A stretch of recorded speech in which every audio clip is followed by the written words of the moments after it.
Hi, I'm Karen. And I'm Graham. And we are at Lickhill Manor caravan site in Worcestershire for the night. And we're here for a reason, aren't we, Graham? We are. We have come to Whitley Court for the weekend. And so we have specifically chosen this campsite because one, it's only 7.5 miles from Whitley Court, which is where we've been visiting, as I've just mentioned. And secondly, it's open all year. And today being January, it's open and there's not that many places open.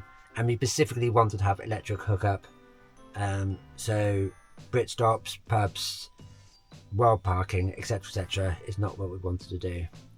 Not this time of year. Not this time of year. So we'll show you around the site a little bit later on, but first we want to show our Whitley Court experiences.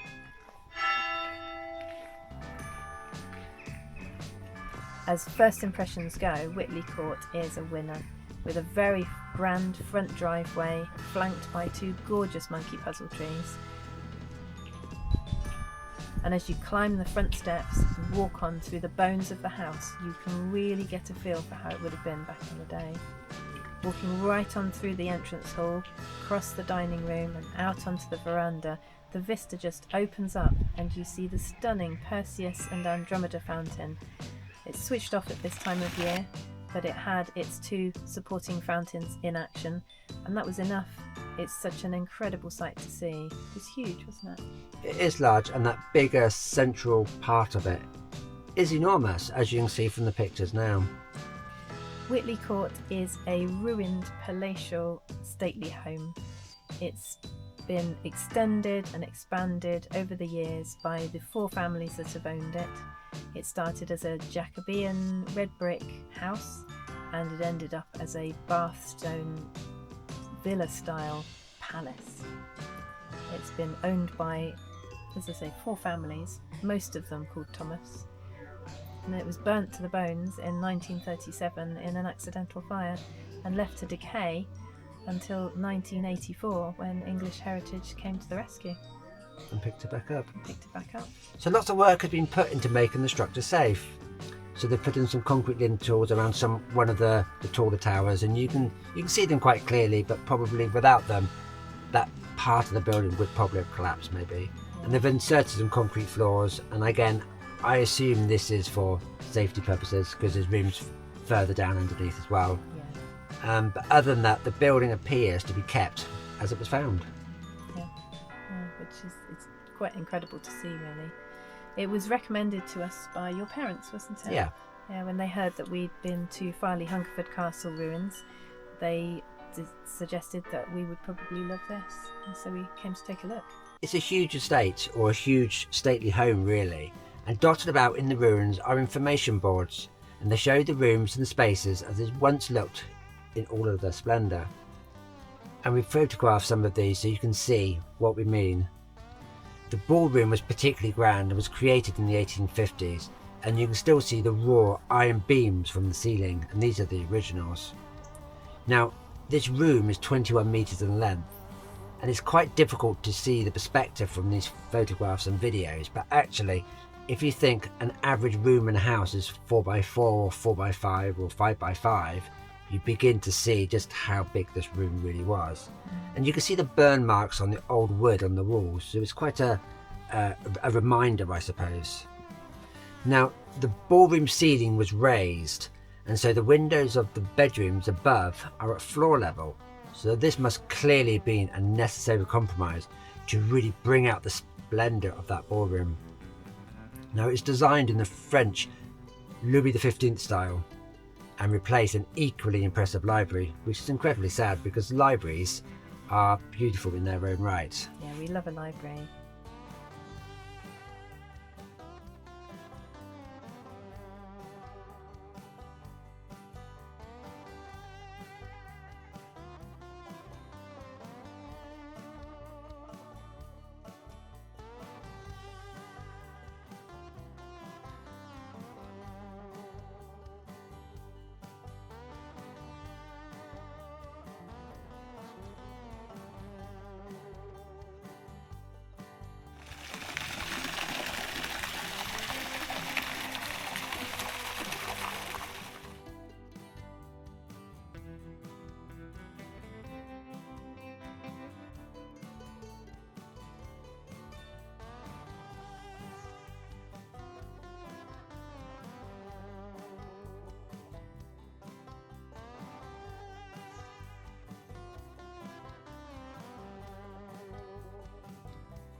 I was really taken by the conservatory. I must have walked through it a dozen times or more, different angles, taking it all in. Yeah, I could tell you really loved it because you kept on disappearing, and whenever I lost sight of you, there I'd find you back in the conservatory just having another look at it. It was quite funny. You just kept disappearing that earlier today. Yeah, I love a conservatory. There were camellia plants growing up the wall of the conservatory against the house, and one of them is one of the originals from before 1937. They've then added others to keep it company. Some of the marble flooring remains, but the glass from the windows and the roof, they've completely gone. The glass had been set directly into the stone, which must have been a monster task to do, but you've got a theory as to why they might have done. Well, no, they had it written on the board that actually, by inserting it into the stone and making a groove in the stone, they didn't need to have the extra width of the window frame, so it gave more light and gave a different appearance. Of course, yeah, makes complete sense, doesn't it? Much less maintenance too. It probably was. Yeah. Maybe. And it was built in the 1850s, at the same decade that the Crystal Palace in London was built. In fact, it was inspired by that said Crystal Palace. Even had the curved roof, just the same. It would have been such a feat of engineering, no expenses spared.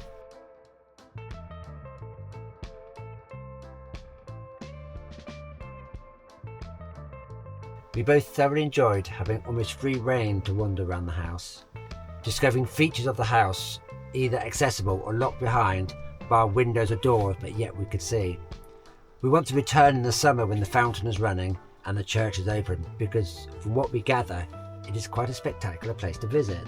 The church itself has one of the finest ecclesiastical interiors in the country. Actually, in the photograph in the brochure, it looks incredible. So we were sad to miss that. We'll definitely have to come back. Since 2005, the south and east parterres or gardens have been gradually restored to their former glory, as they would have looked in Victorian times. The hedge-knot gardens to the east parterre are delightful. It did trouble you though, didn't it, Glenn? It did a little bit, because it didn't line up with anything sensible. It didn't line up with the doors or the windows or with a sensible viewpoint or from the steps outside. It was just an obscure place along the house.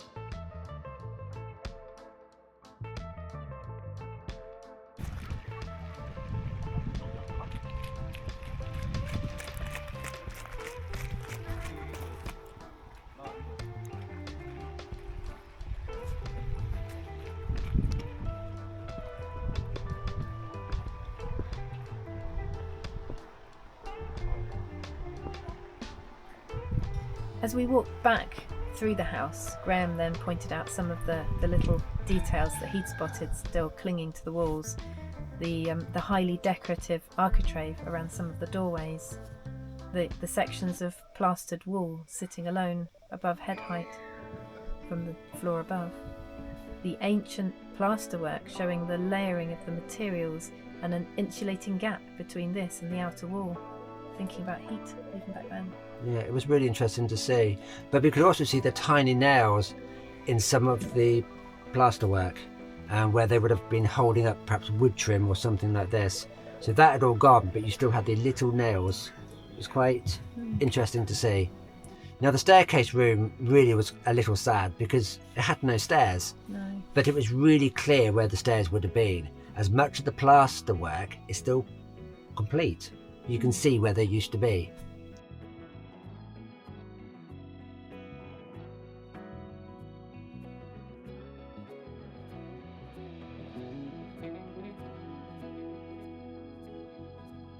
And with the flooring gone, it was strange to see fireplaces floating halfway up the chimney stacks and doorways far out of reach.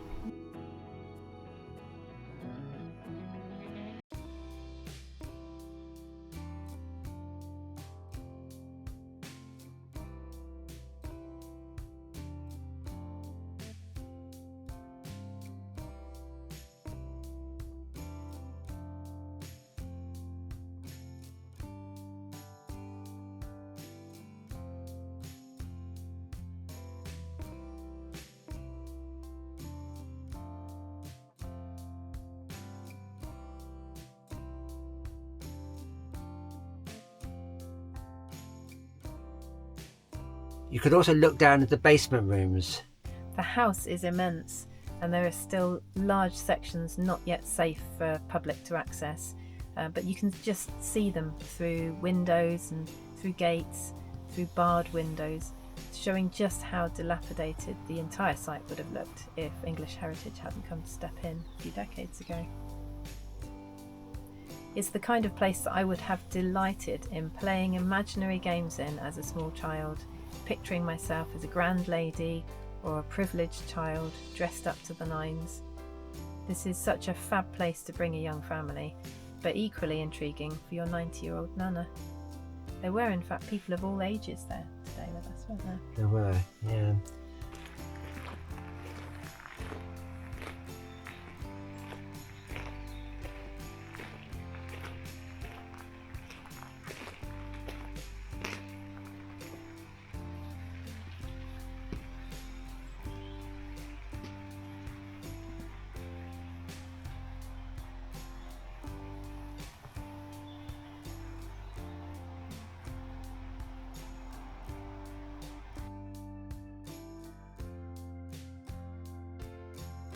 As we left, we took a detour to the boathouse and we looked over the lake.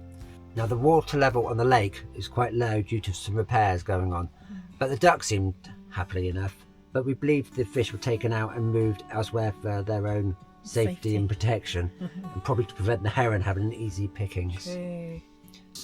We walked through the wilderness area and came across the children's play park, which looked really fun.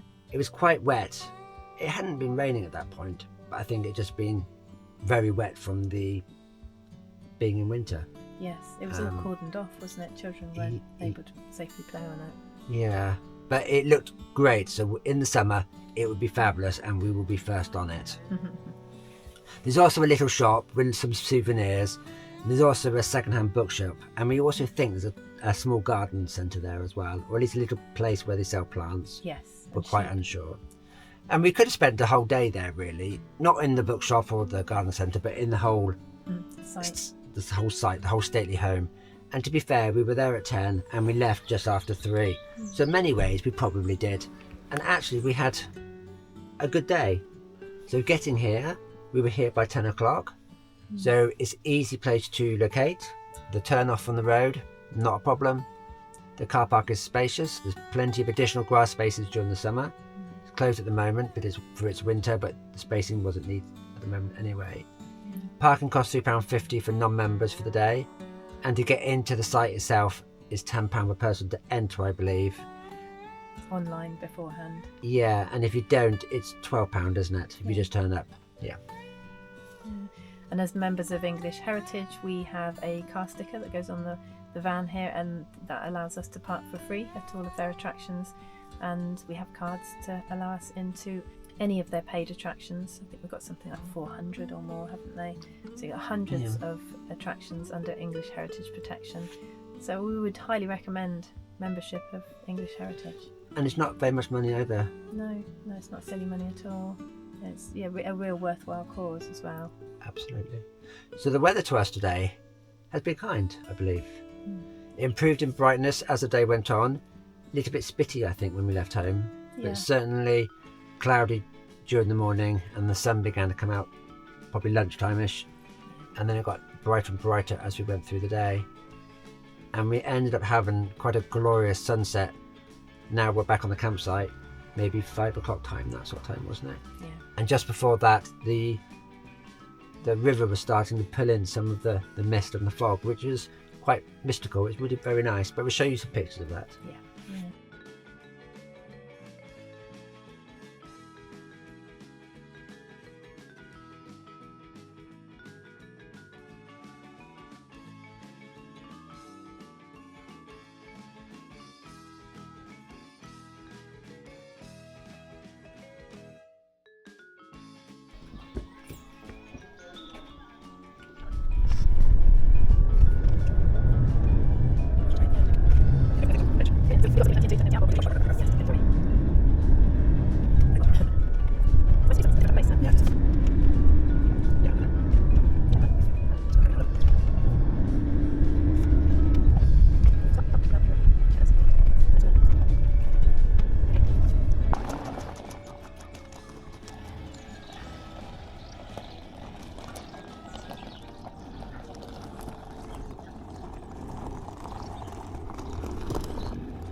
Lovely blue sky, look.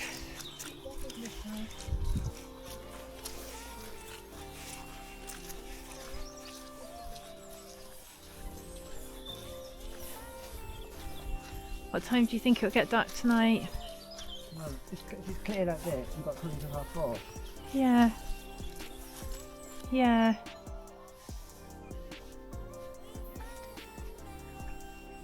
You see the lift over there, right in the corner, look. Oh yes. Can't get her. No, you won't.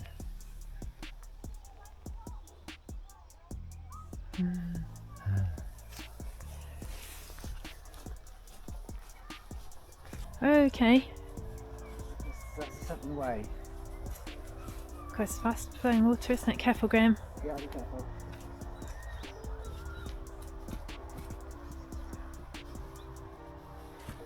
Careful. Graham. Graham! There's a birdie prints on it.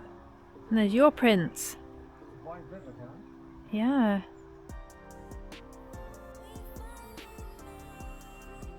It's very deep too. I'm stuck. Oh no. Careful please, Graham. You only call me Graham when I'm naughty. Yeah.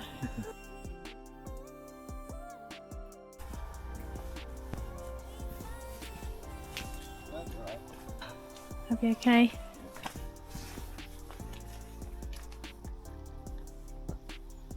Nice old views then, look. Yeah. Moles. Okay. Thank you, lovely. Let's see. Oh, there's no thingy. Oh, that's nice. Yeah. Gonna sit down on it? Bit there. Let's view up there, look. It's a nice fungus. Oh, sorry. Let's view It's up the actually a river. nice place to sit, isn't it? Yeah. Let's view up the river. Oh, it's lovely. It's lovely. There's the sun and the trees up there. Yeah. So this here, that's the we're coming through here. So this is the pitch. Is probably no electrics. It's probably a camping pitch, I guess. Fine, and that's what those benches are for during the summer. Yeah. Okay, And so there's probably toilet blocks and everything else there. okay.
There's some of the Canada geese.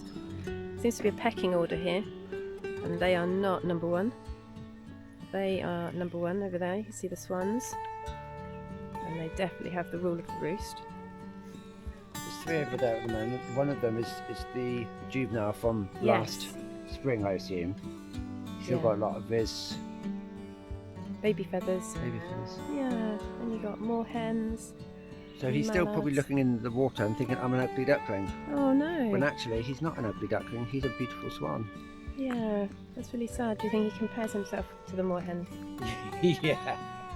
And there's a nice bit of conservation going on. Decaying tree trunks encouraging the beetles. There are quite a few of those with all different types of variation of build. Got a little island, so presumably the little animals have some peace, the birds have some peace. There's also a football in there.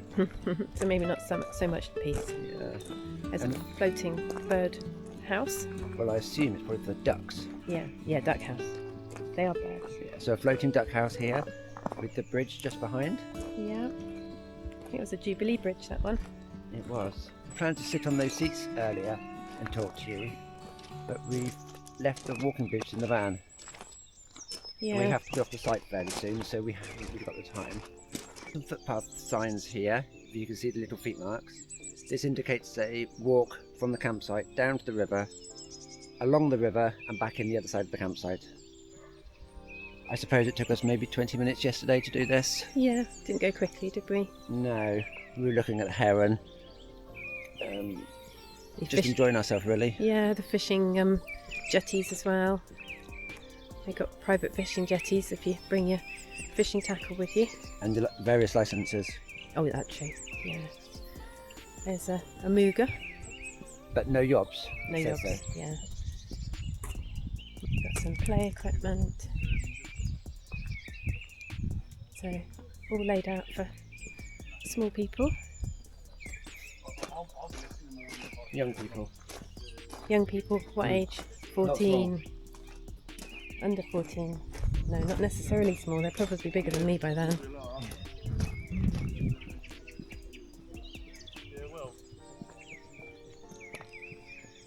We have a little sculpture coming up on your right. All sorts of animals. I assume they're animals that you find around here. Oh yes. And we certainly heard the owls last night talking to each other. But we've got foxes. We've got birds of prey of some description or another. You are not allowed to climb on the sculpture. It says so. Oh yeah, don't climb. Hedgehogs at the bottom. Oh yes. And a fox. Mm. And a pheasant. Yeah, it is a pheasant. And an owl. It's like a barn owl. And an eagle. Ooh. Yeah. Wow. Or buzzard. Buzzard probably. Yeah, looking at the tail. Mm.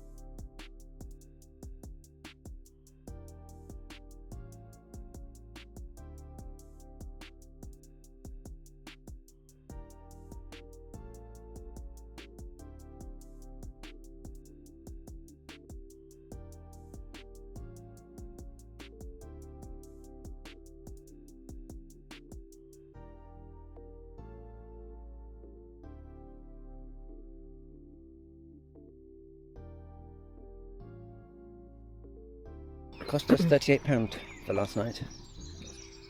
£38. Yeah. So that was with the cost of electric. We could be in by 1 and we'd have to leave by 12. So not too bad. No, we went in too late either, so we got the... About 3:15 we were here, 3:30. Yeah. It's not too bad a cost. I Not much when you- prefer to pay a lot less or nothing. Yeah. But hey ho, you get what you pay for. Yeah, it's